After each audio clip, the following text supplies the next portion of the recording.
부동산 경기 침체에 따른 역전세난에 집주인들도 세입자들도 불안감이 커지고 있습니다. 금리 인상 여파로 집값은 물론 전셋값까지 가파르게 하락하면서 전세 매물만 쌓이는 역전세난이 갈수록 뚜렷해지고 있습니다. 집주인들은 다음에 들어올 세입자를 구하지 못해 당장 수억 원의 현금 마련에 고심이 깊어지고 있고요. 세입자들은 보증금을 제때 받지 못할까 불안감이 고조되고 있습니다. 주택도시보증공사에 따르면 지난 10월에 전세 보증금 반환 사고 건수가 704건으로 전년 동월 대비 243건에 비해 약 3배 가까이 급증하며 매달 역대 최고치를 경신하고 있습니다. 보증보험에 가입한 세입자들은 역전세난으로 전세 보증금을 돌려받지 못하더라도 보증금을 받을 길이 있지만 보증보험에 가입하지 못한 세입자들의 경우 보증금을 한 푼도 받지 못하는 상황까지 갈 수 있어 우려의 목소리가 나오고 있습니다. 한국은행이 기준금리를 0.25포인트 인상한 베이비 스텝으로 금리 인상폭을 낮추며 속도 조절에 나섰지만 시장 반응은 냉랭하기 그지없습니다. 당분간은 역전세난 현상이 지속될 것으로 보입니다. 대출금리가 높은 상황에서 보유세 부담이 큰 집주인이나 세입자 모두 월세 선호 현상은 계속될 것으로 보입니다. 우수한 학군을 이유로 전세 등 실거주 수요가 끊이지 않았던 강남까지도 전세 매물이 쌓이면서 역전세난을 피해가지 못하고 있는 실정입니다. 심지어 역월세 현상까지 등장했습니다. 계약서상 전세 보증금을 낮추지 않는 대신 세입자에게 전세금 대출 이자에 해당하는 금액을 집주인이 세입자들에게 현금으로 돌려주고 있는 상황입니다. 아마도 전세를 찾는 사람이 없다 보니 전세값은 역전세로 계속 하락할 것으로 보입니다. 지난해 2030 세대지요. 영끌족의 매수가 집중되었던 노도강입니다. 노원구, 도봉구, 강북구가 되겠는데 그 노도강의 집값이 그야말로 추락하고 있습니다. 노원구와 도봉구의 주간아파트 매매가 하락은 이제 0.8%를 넘어섰는데요. 지난해 급등했던 집값이 1년 만에 빠르게 내려가고 있습니다. 이 지역들뿐만 아니라 전국적으로 봐도 역대급 집값 하락세가 이어지고 있는데요. 매주 사상 최대 하락폭을 경신하고 있습니다. 이런 흐름 속에서도 앞으로 집값은 더 떨어질 거라는 전망이 갈수록 확산하고 있습니다. 바닥은 아직 보이지 않고 있습니다. 한국부동산원에 따르면 11월 셋째 주 21일 기준이 되겠는데요. 전국 주간아파트 매매가격은 0.5% 하락하며 전주 마이너스 0.47%보다 낙폭을 확대했습니다.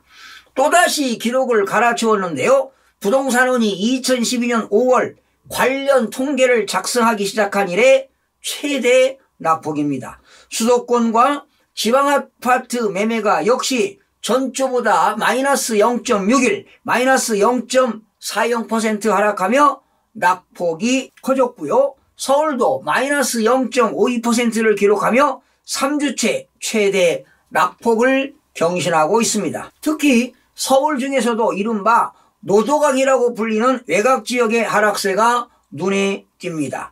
노원구 아파트 매매가 변동률이 마이너스 0.88%를 기록하며 서울에서 가장 많이 하락했고요. 도봉구 마이너스 0.83, 강북구 마이너스 0.74가 그 뒤를 따랐습니다. 금리 인상 예상과 가격 하락 우려 등으로 매수자는 추가 하락을 기다리면서 관망세가 짙어지고 있습니다.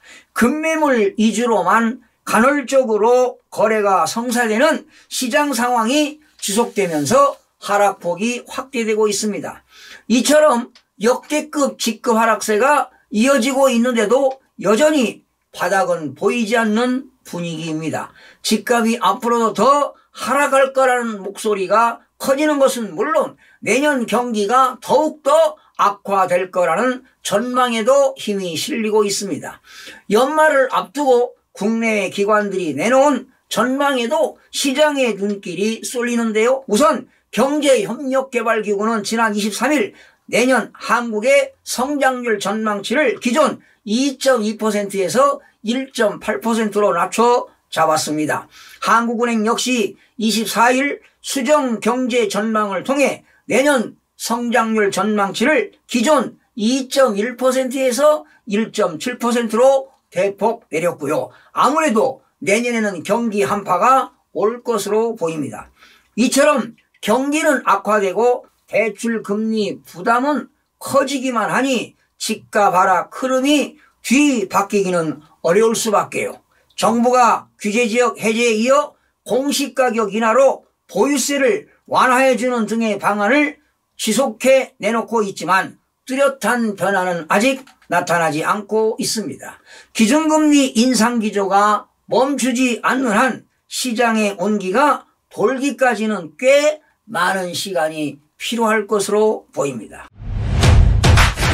다음은 부동산발 금융위기 오나 이런 내용 살펴보겠습니다.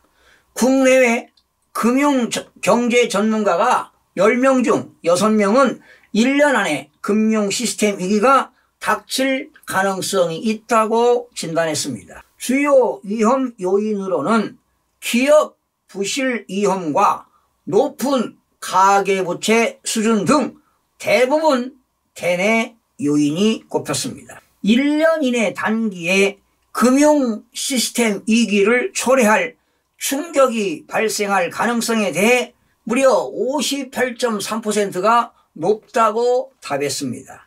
향후 금융 취약성이 드러날 가능성이 큰 금융업권으로는 저축은행과 증권사 그리고 캐피탈사 등 주로 비은행권이 지목이 됐습니다.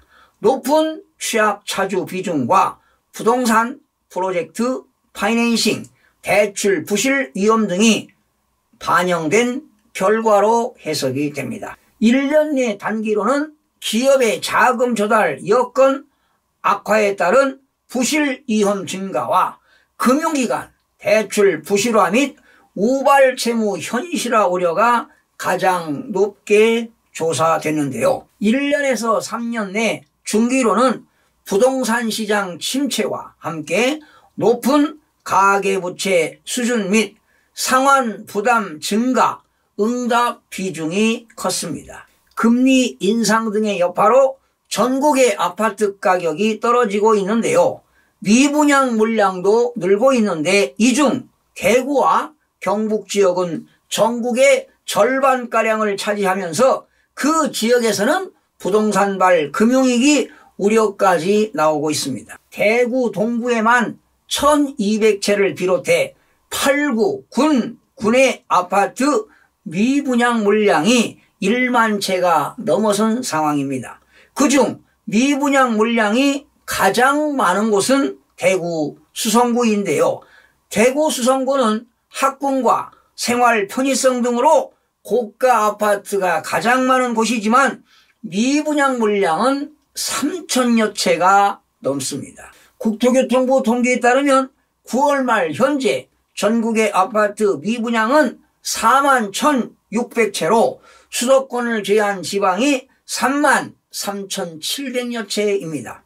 대구와 경북은 아파트 미분양 물량이 1만 7천여 채로 전국의 41%를 차지하고 있습니다. 미분양 아파트 현황은 부동산 시장을 예측할 수 있는 대표적인 선행지표인데요. 최근에 금리 상승에 따른 경제적 부담과 부동산 규제 등으로 인한 아파트 가격 하락은 전국적인 현상인데요. 대구와 경북 지역의 미분양이 압도적으로 많습니다. 문제는 과잉 공급 등의 영향으로 다른 지역과는 달리 금융위기 등 지역 경제에 미칠 악영향을 우려하고 있습니다. 이미 미분양이 1만 세대가 넘는 상황에서 앞으로도 2, 3년 동안 계획되어 있는 추가 물량이 계속해서 나오면 미분양 아파트 수는 증가할 수밖에 없는 상황입니다. 금리가 가파르게 오르면서 특히 지역 건설사들의 자금난이 심해지고 있는데요. 저금리 시대에 돈을 빌려 여기저기 사업을 벌려왔는데 금리가 치솟고 원자재 값도 오르면서 급격히 자금 사정이 어려워지고 있는 겁니다. 2009년이죠. 글로벌 금융위기 이후에는 건설사 11곳이 퇴출된 적이 있는데요.